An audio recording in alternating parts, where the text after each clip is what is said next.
Les transferts de fonds des migrants, une source de devises et de développement.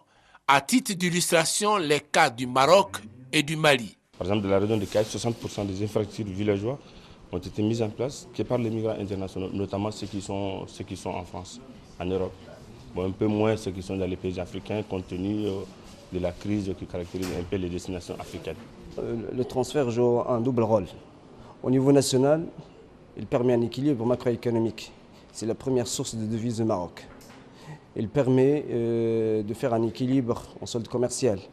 Au niveau de la société, grâce à ce transfert, plus de 40 000 ménages marocains ne sont pas constitués par la couche, je dirais, pauvre. Globalement, on estime à 220 000 milliards de francs CFA le montant des transferts des migrants en 2010. Ce montant exclut l'argent issu des canaux informels. 74% de ce montant est envoyé vers les pays en développement. À titre de comparaison, le budget de Côte d'Ivoire s'élève à environ 3 000 milliards de francs CFA. Moins du millième de ce montant. Vous avez cerné toute l'importance de ces fonds. Quels sont les motifs de ces envois?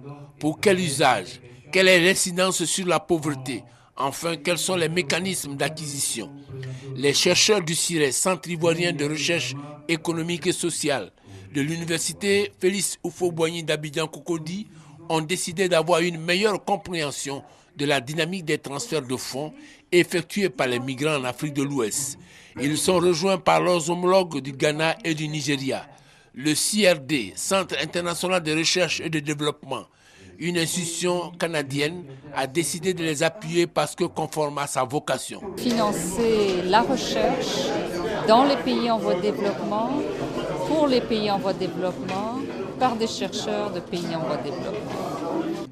Depuis 2010 donc, les réflexions sont engagées. Elles vont connaître leurs conclusions à travers la rencontre d'Abidjan de ce mardi 18 décembre. Pour ce faire, ils se sont donné 48 heures. Au menu de la rencontre, 15 conférences dites par des universitaires d'ici et d'ailleurs, suivies de débats.